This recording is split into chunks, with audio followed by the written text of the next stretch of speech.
Que bom estar com vocês aqui hoje à noite. Enquanto a equipe desce, deixa eu só falar um pouquinho. Eu acabo de voltar, eu Eidi da viagem missionária para o sertão do Ceará. Nós estamos com um grupo, fomos quinta-feira com 20 irmãos aqui da nossa igreja, lá para o sertão, região de Jaguaruana, no Ceará, trabalhar no Centro Social Esportivo Vida Nova. O irmão José Onésio, um trabalho muito bom. Eles estão encerrando o trabalho hoje à noite. Eu e Eidi chegamos agora final de tarde, quase vim direto do aeroporto, porque a irmã Vani falou que ia cortar meu ponto se eu não viesse hoje, então eu resolvi vir. Então, o fato é que tem sido bom lá. Dentre experiências novas que nós tivemos, o Marcos Cominato está com a família inteira. O Marcos, a esposa, a Carla, as 3 meninas trabalhando, um sol escaldante, mas campeonato de futebol, trabalho aí que vocês sabem de diversão para as crianças, evangelismo de casa em casa, visita à escola. Quando eu falo escola, não é escola igual você tem aqui, um local bem precário. Estivemos ontem falando nas escolas, numa escola, convidando as pessoas, mas aquele centro social esportivo tem sido uma bênção ali. É o local onde a escola realiza atividades físicas. Fica muito perto, poucos metros dali, então a escola não tem quadra e o Centro Social Esportivo é cedido e funciona ali de segunda a sábado, com atividades, futebol e tudo mais. Então, louve a Deus, olha, eles estão encerrando o trabalho agora à noite, no culto na Igreja Batista ali de Jaguaruana, e amanhã voltam. Vamos orar para que sejam guardados pelo Senhor. E é um período muito bom, abençoador, e se você não teve oportunidade, faça uma viagem missionária, aqui pertinho, ou num outro estado, ou fora do Brasil, como alguns fizeram para a África, porque vale a pena. É outra experiência. Pra ter uma ideia, nós nos deslocamos hoje cedo, de Jaguaruana para Fortaleza, 150 quilômetros, só durou 3 horas e meia. Porque eles interrompem a pista que está em obra, não diz para onde você vai. Aí eu descobrindo lá nos loteamentos como chegar em Fortaleza, e assim que funciona lá as coisas, a dinâmica, mas o povo muito receptivo também para o Evangelho, isso que é importante. Queridos, nós prosseguimos hoje conversando sobre o tema de guardar o coração, a série Check-up do Coração.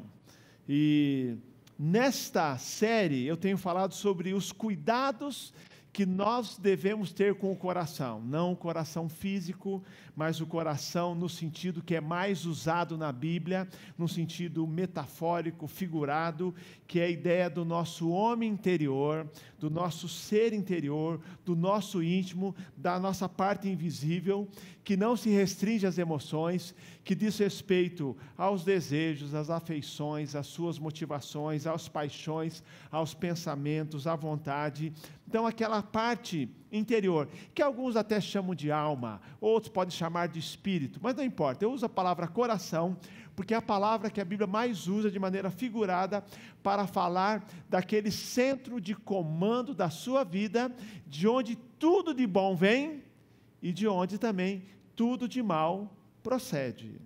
E a pergunta semana passada foi: como é que está o seu coração?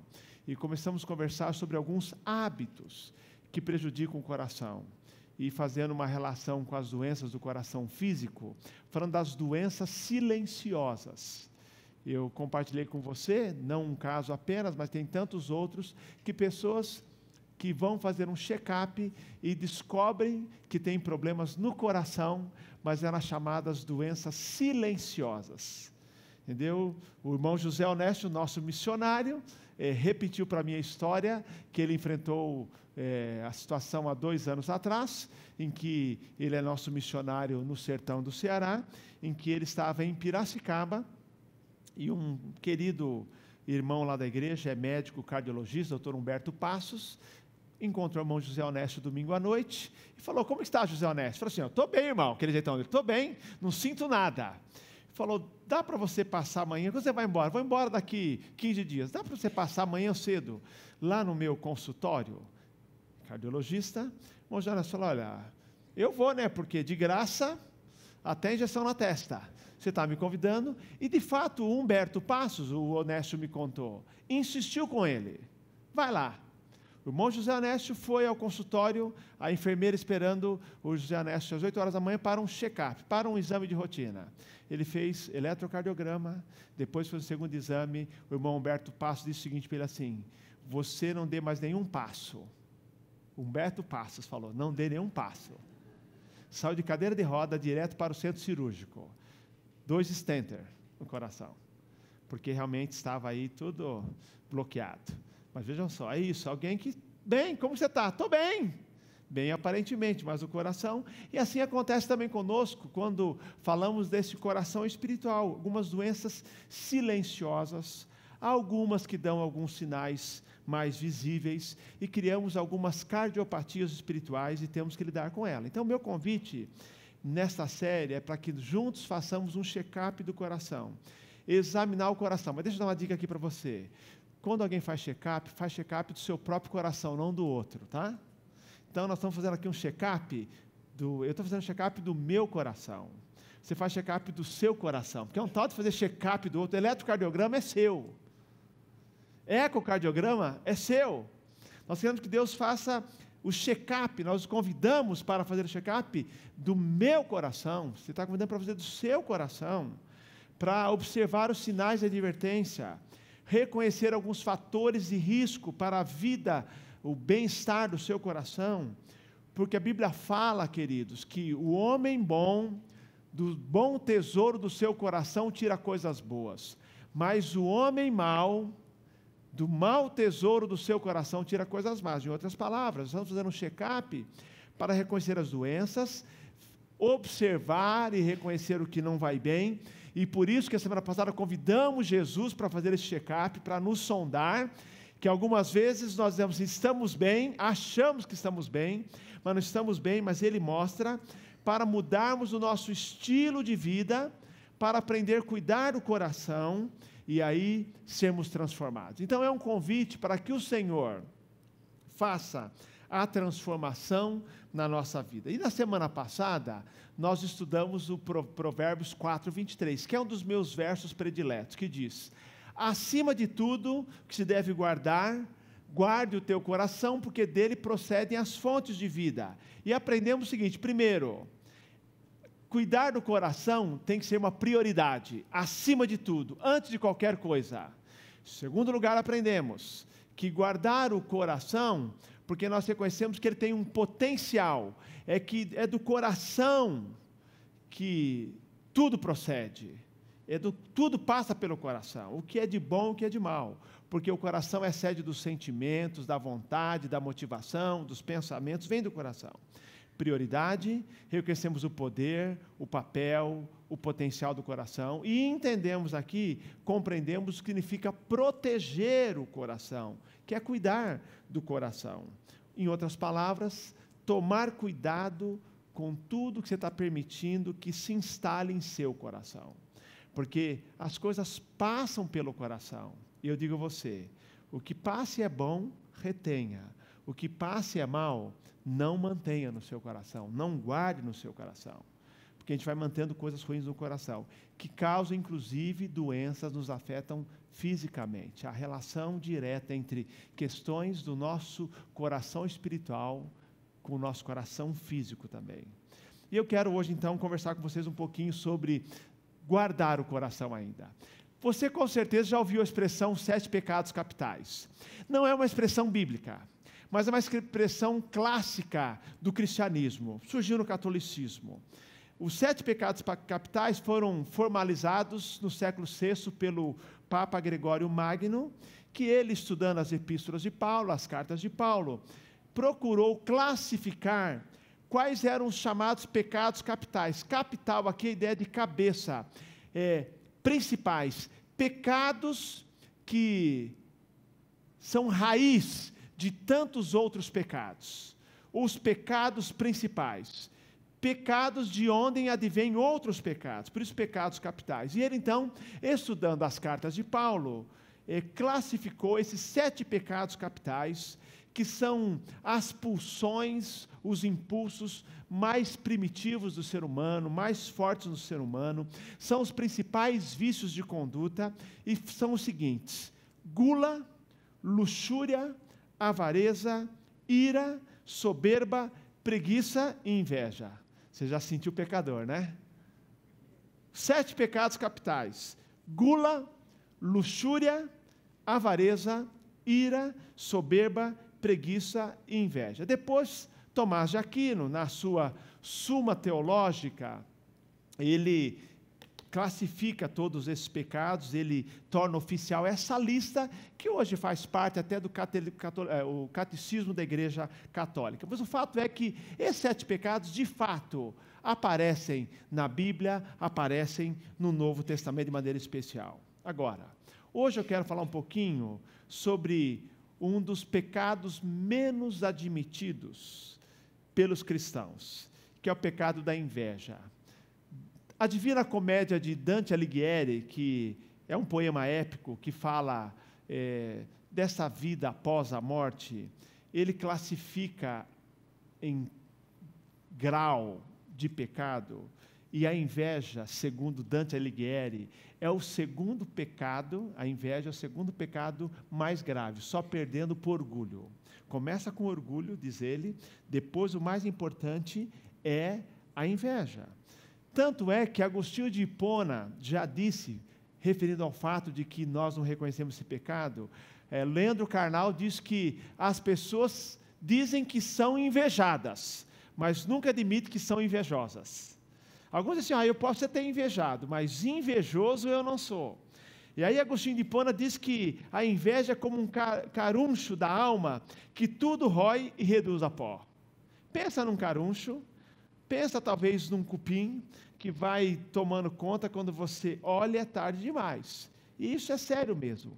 O pecado da inveja, volto a repetir, é tido como o mais grave, perdendo apenas para o orgulho. Eu costumo dizer, quem nunca teve, quem nunca sentiu inveja, que atira a primeira pedra. Porque inveja passa pelo nosso coração. A Bíblia fala muito de inveja, e você vai aprender hoje, não apenas o pecado da inveja, mas, já que é um pecado capital, o que ele causa? A inveja não se restringe à inveja.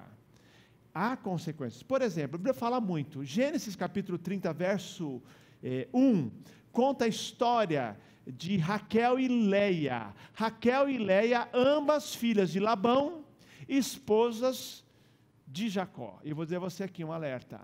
Não dá certo essa história de ter 2 esposas. A Bíblia nunca provou poligamia. Porque aqui o que aconteceu?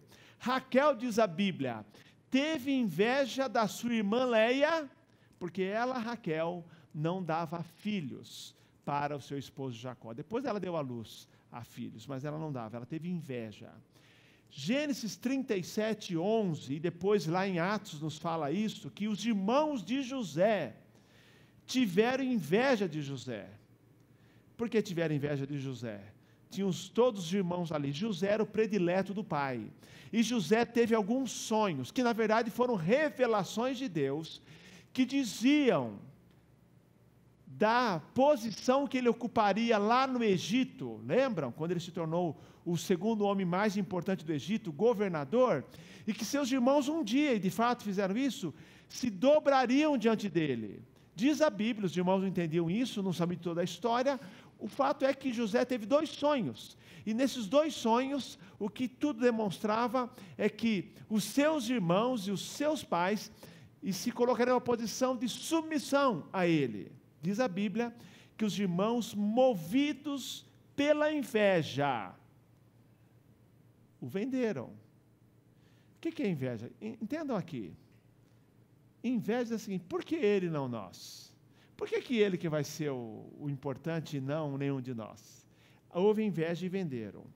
1 Samuel, capítulo 18, verso 9, conta a história da inveja que Saul sentiu de Davi. Davi, você conhece a história, venceu o gigante Golias. Todo mundo com medo do filisteu, gigante Golias. Davi, aquele garoto, no meio daqueles monte de homens medrosos, se apresenta para enfrentar o gigante. E de fato, ele derruba o gigante com uma funda, você sabe disso. Diz a Bíblia que isso chegou aos ouvidos de Saul, ele foi apresentado a Saul, Saul se agradou dele, Saul colocou como chefe de tropas, não foi o chefe geral do exército, que era Abner, mas colocou como chefe de tropas de um grande grupo. Ele saía à guerra agora, e ele era muito bem sucedido, e estava tudo muito bem. Até que um dia, Davi volta de uma dessas batalhas, todas as mulheres do reino de Israel começam a cantar uma música, de cuja música Saul não gostou do estribilho, não gostou do coro. E o coro era o seguinte: Saul venceu milhares, mas Davi venceu dezenas de milhares. Ele não gostou desse hit, não gostou dessa música. Ninguém gostaria. Você pode imaginar? Está lá dizendo assim: olha, Saul é bom, mas Davi é muito melhor. O refrão era esse: Saul venceu milhares, mas Davi venceu dezenas de milhares. Diz a Bíblia que Saul teve a seguinte reflexão: o que falta mais para esse jovem a não ser tomar o reino? E diz a Bíblia que Saul passou a olhar para Davi com inveja. E a consequência, vocês sabem, tentava matá-lo. Salmo 73 conta a história do salmista Asaf. Asaf fala da sua crise espiritual. Diz ele que ele começou a olhar para o mundo, como nós olhamos também, e começou a verificar, observar que os ímpios prosperavam, e que é verdade, mas nem todas as conclusões que ele chegou eram verdadeiras. Ele falou assim: olha, que coisa, como os ímpios prosperam, não ficam doentes, o que não é verdade, não tem problemas dos outros simples mortais. Mas ele estava tão desanimado, que ele olhou e ele diz assim: eu tive inveja dos ímpios que prosperavam. Então olha a inveja aqui na Bíblia. A Bíblia diz, e eu observei isso recentemente, essa expressão, Pilatos nos conta a história, o relato de Jesus sendo entregue para ser julgado, foi traído, foi enganado, se apresentou, foi entregue pelos sacerdotes, principais sacerdotes, para ser julgado, uma trama sórdida. Diz a Bíblia que Pilatos sabia que eles haviam entregue Jesus por causa da inveja. Interessante.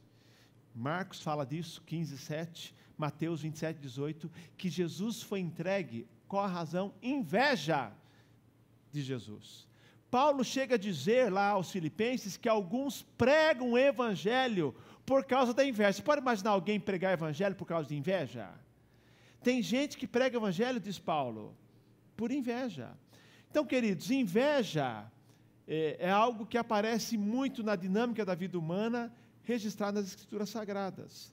Mas a inveja nunca vem desacompanhada. E hoje eu quero alertar para esse fato, para guardarmos o coração da inveja, lembrando disso, que a inveja nunca vem desacompanhada. No caso, por exemplo, de Saul, a inveja o levou a tentar matar Davi, eliminar o alvo da sua inveja. Os irmãos de José perderam todo e qualquer sentimento de irmandade, que somos de fraternidade, e venderam a José para uma caravana de ismaelitas. Nós vemos isso. Nós encontramos Asaf que diz assim: os meus pés quase resvalaram, eu quase perdi a fé, eu quase apostatei. A inveja por parte dos principais sacerdotes levou Jesus à morte. Queridos, a inveja nunca vem desacompanhada. Mas eu quero pensar com você um pouquinho sobre essa questão da inveja. Essa é a imagem que mais descreve para mim o que é inveja. Alguém descreveu a inveja como tristeza pela felicidade do outro. Tristeza pela felicidade do outro, ou vontade incontrolável de ter ou ser como outra pessoa. Veja que esse garoto, ele não consegue curtir o picolé dele, porque está olhando para o sorvete, que é melhor, tudo bem, da menina, mas ele não consegue. O que ele tem agora é um picolé, mas ele não consegue se alegrar, porque realmente ele está com inveja. Ele deve estar pensando assim: por que ela e não eu? E olha o prazer dela, a fisionomia dela é de contentamento, a dele é de tristeza. Observem, a inveja, essa tradução, essa definição, deve ficar bem na nossa mente. Inveja, queridos, é tristeza pela felicidade do outro.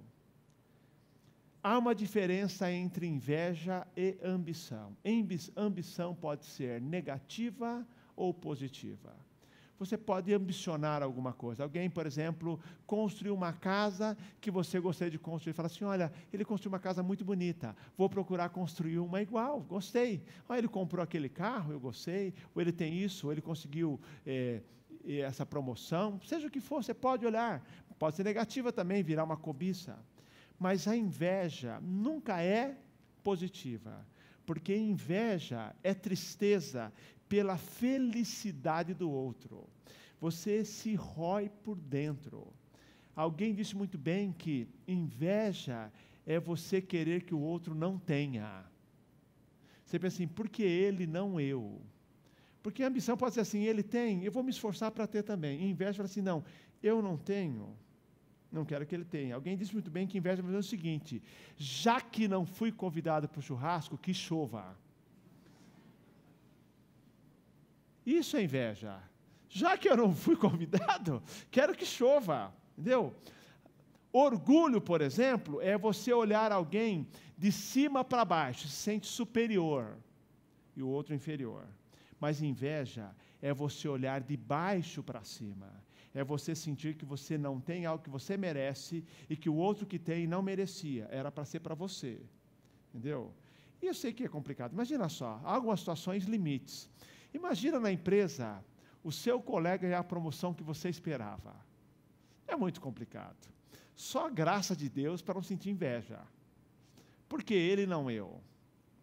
Essa é a questão. A inveja surge principalmente, queridos, aquilo que eu chamo de, que é a dinâmica da comparação. A gente começa a sentir inveja quando compara com o outro. A comparação, digo assim, a comparação é uma armadilha. Não entre no jogo da comparação, você vai perder sempre, vai perder sempre. Por que é comparação? Você compara um bem com o do outro. Você compara a sua casa com a do outro, o seu carro com o do outro, o que ele conseguiu, você não conseguiu. Não dá. Você comparou, é uma armadilha. Bens materiais, mas não apenas isso. Seria tão bom que ficasse nos bens materiais. As pessoas comparam relacionamentos. Parece, por exemplo, que o filho dos outros são mais comportados, são mais educados. E aí você começa a falar assim, comparou, não tem jeito. Você não conhece lá na casa deles, quem diz, quem garante?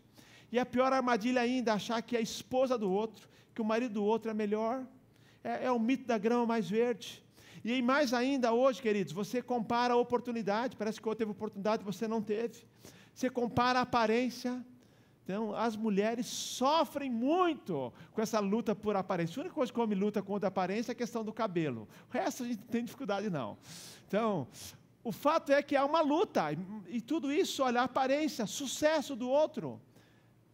Nós invejamos, querido. Eu tenho inveja de quem tem fim de semana livre. Porque há 30 anos eu não tenho. Eu tenho inveja de quem tem feriado prolongado, porque eu não sei o que é isso. Se o feriado cai na sexta, eu trabalho no domingo, não posso viajar. Se cair na segunda, azar meu, domingo eu estou trabalhando. Então nós temos inveja, vai surgindo inveja. Mas não tem fim. E hoje, maximizada pelas redes sociais, pelas mídias sociais. Não é verdade? Você vai lá na mídia social, no Instagram, você vai no Facebook, qualquer outra que você entra, parece que todo mundo está melhor do que você. Entendeu? Eu estava lá no sertão do Ceará, entra no Facebook, todo mundo está em Paris. Então é isso, gente. O jantar, o prato, o restaurante, vai maximizando. Eu sei que a gente sabe que não é verdade, mas a gente vai assimilando uma mentira. De tanto ver a exposição, a gente sabe que no final não é assim. Agora, como eu disse a vocês, parece que tudo é melhor. E aí a ideia de que a grama do vizinho sempre parece mais verde. Ok. Algumas vezes é mais verde, mas nem sempre é mais verde. Nem tudo dele é melhor, gente. Nós temos que tomar cuidado com isso. Por isso que inveja, essa imagem mostra bem. Parece que eu me incomodo com o sucesso do outro. Se eu não tenho, eu quero furar o balão dele. Eu não quero que ele tenha também. A gente pode imaginar assim, mas o cristão ter isso. Temos que estar alerta, porque algumas vezes E esse é um pecado silencioso, porque é difícil admitir que a gente é invejoso, ou que somos invejosos em alguns momentos. Eu quero colocar isso para vocês hoje.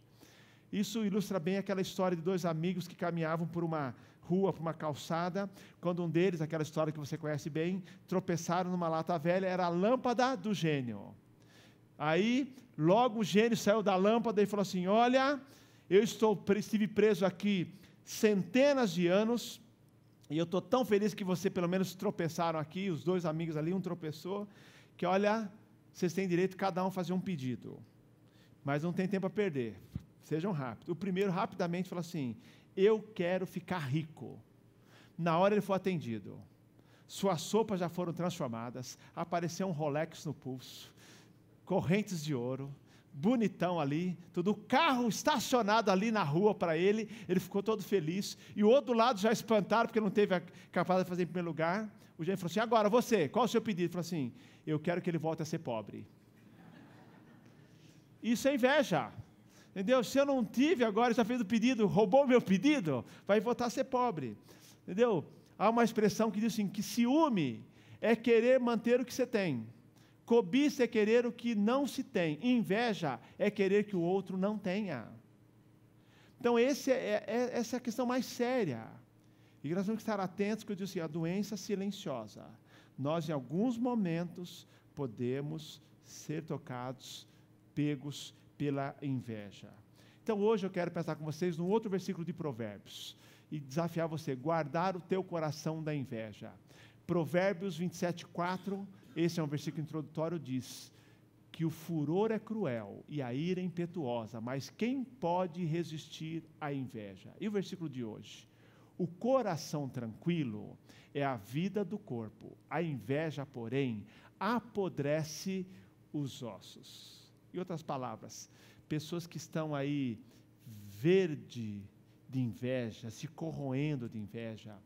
Outra tradução diz: o coração em paz, sem inveja, contente, dá vida ao corpo, dá boa saúde, mas a inveja apodrece os ossos. Então, todos nós em algum momento somos atacados pela inveja, de desejarmos a bênção do outro, ou ficarmos muito infelizes porque foi ele que conseguiu e não foi eu que consegui. Já viu a crise desses campeonatos? Eu nunca vi nenhum vice-campeão feliz. Eu já vi em algumas situações, queridos, porque vice-campeão, imagina um campeonato de futebol. Ser vice-campeão num campeonato com mais de 20 times é uma grande coisa. Imagina uma Copa do Mundo, você ser vice-campeão, mas você vê a cara de tristeza de quem vai receber o vice-campeonato. No Brasil, então, que nós achamos que somos reis, somos campeões de futebol, merecedores, é uma cara de tristeza. A gente não consegue se alegrar porque queria o do outro. Então, o problema não é a inveja passar pelo coração, é ela se aninhar em seu coração. O segredo é você se perceber disso e bloquear essa inveja, porque a inveja vem ao nosso coração. Como guardar o coração da inveja? Eu gosto demais desse versículo.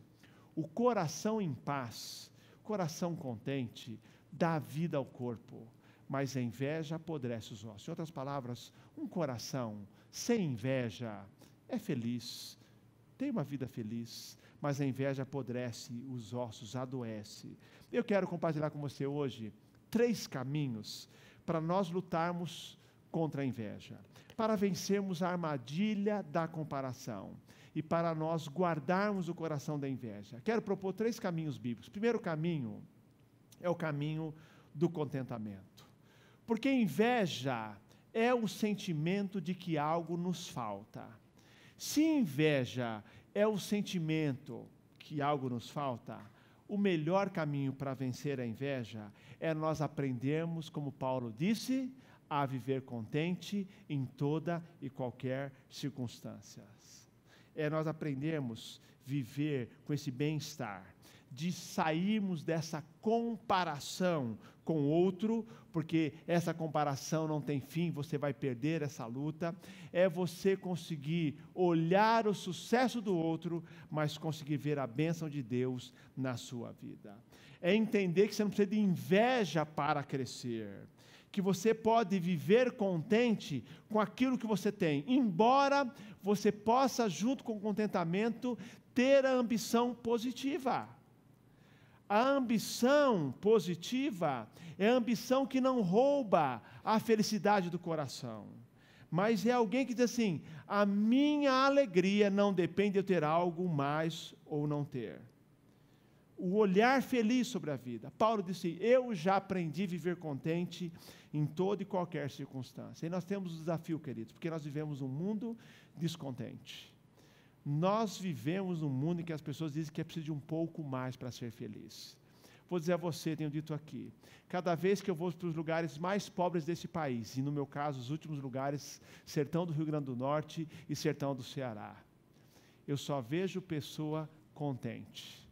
Eu não encontro alguém ali reclamando, não vejo, eles são contentes. Alguns deles com quase nada, mas eu os vejo contente com as pequenas coisas, porque o contentamento é uma atitude.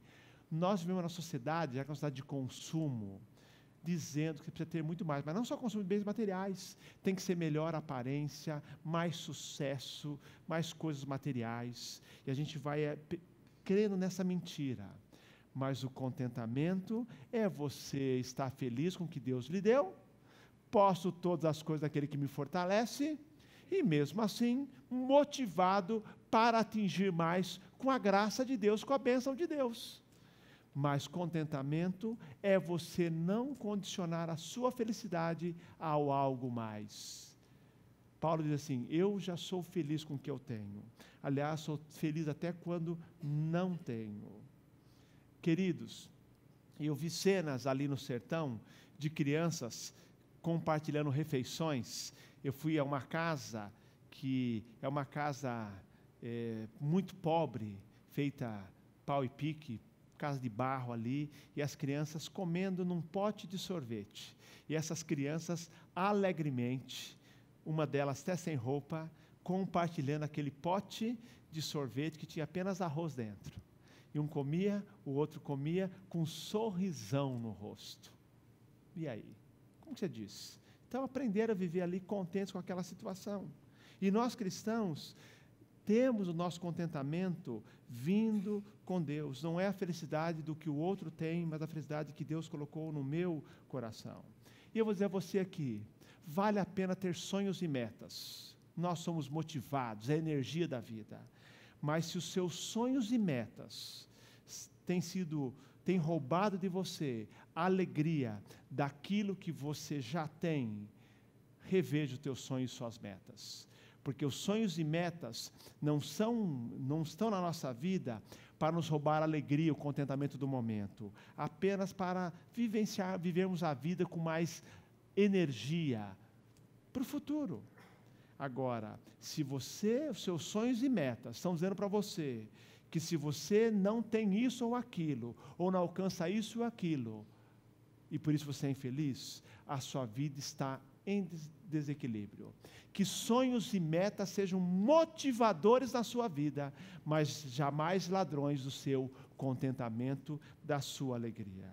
Quando sonhos e metas começam a nos frustrar, a roubar a nossa paz, é hora de você mudar, porque o inimigo vai roubar a sua alegria. Então, o primeiro caminho para guardar o coração da inveja, o caminho do contentamento. Segundo caminho, o texto diz: seja a vossa vida isenta de ganância e contentai-vos com o que tendes, porque Ele, Deus disse: nunca te deixarei, jamais te desampararei. A vida isenta de ganância, porque o Senhor nos dá. Esta é uma figura, falando do sorvete, de gente feliz, cada um com o seu, contente com aquilo que tem. Segundo caminho, o caminho da celebração. Romanos 12:15 diz: alegrai-vos com os que se alegram e chorai com os que choram. Minha pergunta é: o que é mais fácil? Se alegrar com quem se alegra ou chorar com aquele que chora? Pensa aqui um pouquinho e responda. reflita um pouquinho. Se alegrar ou chorar? A minha experiência tem mostrado que é mais fácil chorar com quem chora. E que a gente tem que lutar muito para se alegrar com quem se alegra. Não que a gente não se alegre, mas principalmente que quem recebeu, ganhou aquilo, alcançou aquilo que você gostaria de alcançar. E nós vamos aprender sobre isso hoje. Eu tenho que aprender, na mesma dimensão, chorar com quem chora e se alegrar com aquele que alcançou talvez aquilo que você gostaria de alcançar. Sabe por quê? O caminho da celebração é o caminho de eu e você vermos e agradecermos a bondade de Deus na vida das pessoas. Queridos, o caminho do contentamento, em que você se alegra com o que Deus te dá, você é feliz. O caminho da celebração, em que você aprende, é um hábito, é uma disciplina, a se alegrar com o que Deus tem dado para os outros. Você admira e você celebra. Você se alegra com quem se alegra, em vez de se ressentir das bênçãos na vida do outro. Celebre com ele, celebre com alegria.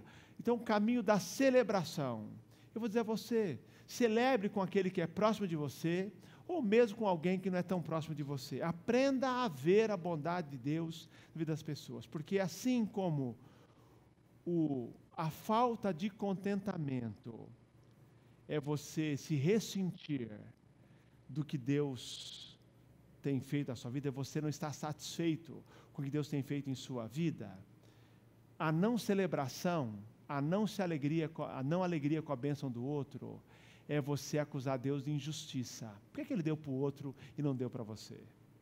Você pode pedir para que ele dê para você também, mas se ele não quiser dar, por acaso Deus é injusto? Foi esse o dilema de Asaf, quando ele olhou para os ímpios e parecia que os ímpios estavam melhor do que ele. Mas o texto é maravilhoso e termina dizendo: mas eu entrei no templo e eu vi a bobagem que eu estava pensando, porque de fato Deus está comigo e eu sou abençoado. Celebre a alegria das bênçãos na vida dos outros. E por fim, terceiro caminho, o caminho e o mais importante, o caminho da gratidão. A gratidão é o antídoto à inveja. Reconheça a bondade de Deus na sua vida e agradeça por ela. Queridos, gratidão é tão importante quanto confissão de pecados. Olha só que Paulo diz aos Tessalonicenses: alegrai-vos sempre, orai sem cessar, sede gratos por todas as coisas, pois esta é a vontade de Deus em Cristo Jesus para convosco. Gratidão, que começa com alegria, com oração, e a gratidão que o Senhor dá. Reconhecimento de que toda boa dádiva vem dele. Queridos, nós precisamos praticar o contar as bênçãos de Deus. Você, no começo desse ano, foi desafiado, e muitos adquiriram essa caixa chamada Conta as Bênçãos. Alguns têm em casa, pode usar o pote da gratidão. E você foi desafiado ao longo do ano, isso foi final do ano, começando o ano, escrevesse as bênçãos recebidas e colocasse aqui. E vai colocando. Dia 28 agora de novembro, o dia do Thanksgiving Day, o dia de ação de graça, nós vamos comemorar aqui também na nossa igreja. Nós queremos que você traga alguns desses pedidos. Aliás, pode trazer a caixa toda. E você vai agradecer, contando as bênçãos. Alguém me perguntou hoje ainda: e se eu esqueci de agradecer durante o ano, posso escrever atrasado? Pode. Se lembrar o mês, marca o mês. Porque o gostoso vai ser, sabe o quê? Você lembrar do mês. Vai ter uma bênção, falando muitas, mas uma bênção em janeiro, bênçãos em fevereiro, em março. Pode colocar aqui, que não é pecado não, pode colocar as atrasadas. Coloque aqui. Nós queremos chegar, depois vamos chegar até o final do ano, mas vamos chegar em novembro, que é o penúltimo mês do ano, e celebrar. Bênçãos de Deus aqui. E nós cantamos, não cantamos? Conta as bênçãos, conta quantas são, recebidas da divina mão, uma a uma, dize-as de uma vez, há de ver surpreso quando Deus já fez. Quem não sabe, é um hino do cantor cristão. É um hino do inário do culto cristão. Nós cantamos tantas vezes, é o hino clássico para falar de bênçãos. Temos cânticos atuais também, hinos atuais, como agradecer. Ademar de Campos fala que ele é grato, tenho amigos, tenho família, tenho irmãos. Nós temos músicas e músicas que falam de gratidão. A gratidão é tão importante para o espírito humano ou para o coração, quanto a confissão de pecado. Você conta as bênçãos, porque toda a boa dádiva vem de Deus. Coração grato é o oposto de um coração invejoso. Contar as bênçãos é uma atitude. Gratidão é atitude. E eu espero que você tenha essa atitude de agradecer a Deus por aquilo que Ele dá. Escreva aqui, coloque aqui, ou em outro local que você tenha, para esse ano agradecer. Eu tenho dito a você, queridos, que gratidão não é diretamente proporcional àquilo que eu recebo, mas à atitude que eu tenho. A gente com tão pouco sendo grato a Deus, a gente com tanto sendo ingrato a Deus, a gente com muita coisa louvando a Deus, gente com menos sendo ingrato a Deus. Não importa, a questão é a atitude. E aí eu me lembro de uma história que contei aqui no culto de quinta-feira, mas que é tão boa que merece ser recontada para quem não ouviu, de uma senhorinha. E isso me lembra minha mãe. Minha mãe me ensinou a ser grato. É uma mulher que eu nunca vi reclamar, sempre agradecendo, sempre louvando a Deus, com todas as dificuldades típicas de uma família com muitos filhos, 5 no total. Ela, dona de casa, cuidando dos filhos e papai trabalhando. Mas eu me lembrei de uma história de gente que é grata. Uma senhorinha numa igreja que em tudo dava graças ao Senhor. Um dia ela foi a um supermercado e ela estacionou o carro dela. E ao estacionar, fez as compras. Quando foi voltar, descobriu que tinha esquecido a chave dentro do carro. Desesperado, tentou abrir o carro, mas não consegue, a chave está lá dentro. E de repente chega uma pessoa de moto, um grandão, todo tatuado, bandana na cabeça, parou ali do lado dela e perguntou: o que está acontecendo? Ela falou assim: olha, meu filho, eu esqueci a chave dentro do carro. Ele rapidamente desceu da moto, foi lá, em menos de um minuto abriu o carro. Essa mulher, em tudo dá graças, colocou a mão no ombro dele e começou a orar. Fechou os olhos e orou: Senhor, muito obrigado, o Senhor mandou esse homem bom para vir aqui abrir o carro. Ele interrompeu a oração dele assim: minha senhora, desculpa, mas eu não sou homem bom. De fato, eu já cumpri pena, até por arrombamento. Eu roubava carro, roubava casa, eu não sou homem bom. E aí ela continuou orando: Senhor, muito obrigado, porque além de tudo, o Senhor me mandou um profissional. Gratidão é atitude. Então, já que é para abrir o carro, manda um cara experiente, um profissional. Queridos, inveja é muito perigosa. Ela nunca vem desacompanhada.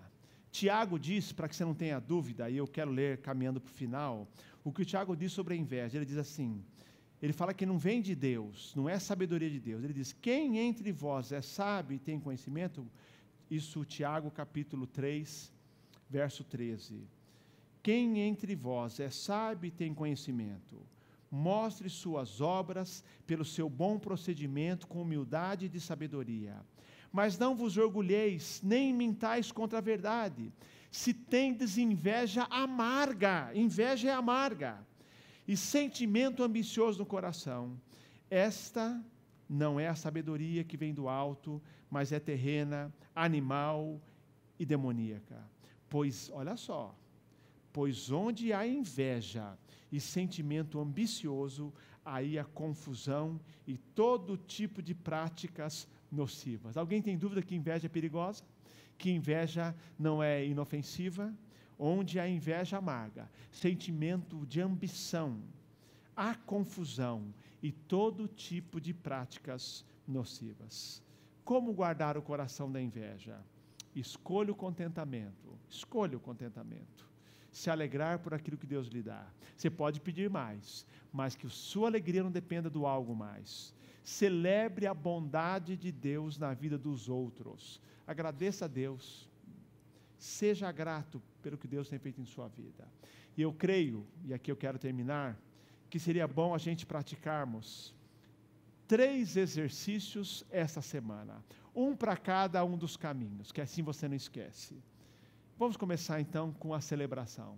Quero desafiar você a encontrar alguém que ganhou algo que você gostaria, ou que foi recentemente abençoado, com uma bênção maravilhosa, e que você agradeça, e diga a Ele isso, que você agradece a Deus pela bênção que Deus concedeu a Ele. Não precisa dizer assim, olha, quero agradecer a bênção que Deus te deu, mas não deu para mim. Não, você para a frase assim, eu quero agradecer a Deus a bênção que Deus lhe deu.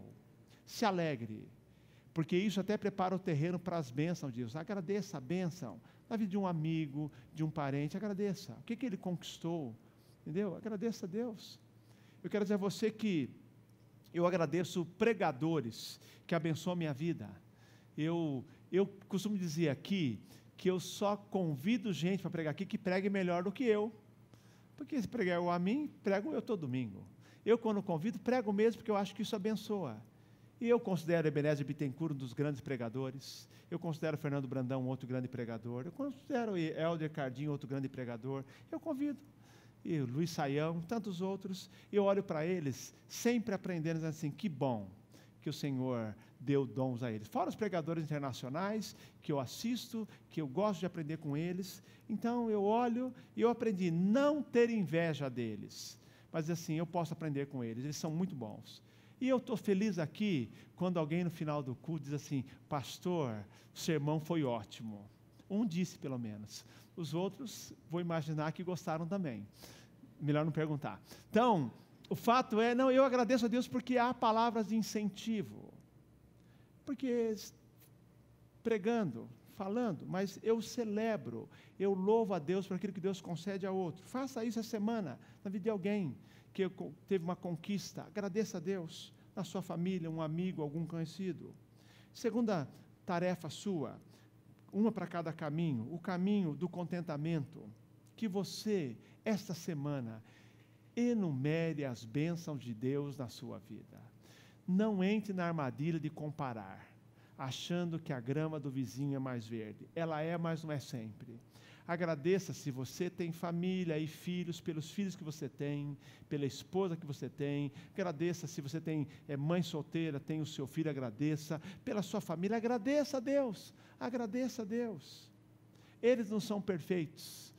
Ninguém é perfeito, mas foram os que Deus lhe confiou para ser bênção para eles. Agradeça a Deus, queridos, pelo seu trabalho. Agradeça a Deus por aquilo que Deus tem dado para a sua vida, pelas oportunidades, pelo aquilo que você conquistou, a prática do contentamento.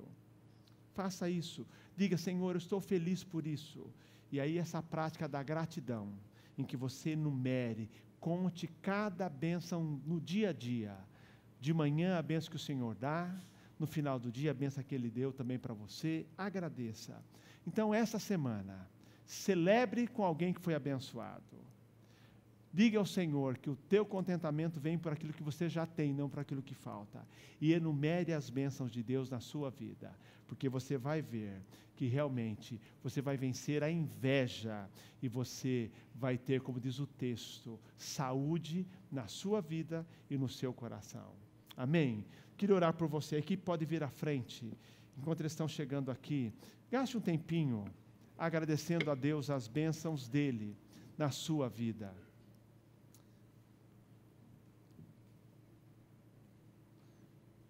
E eu quero orar por você agora.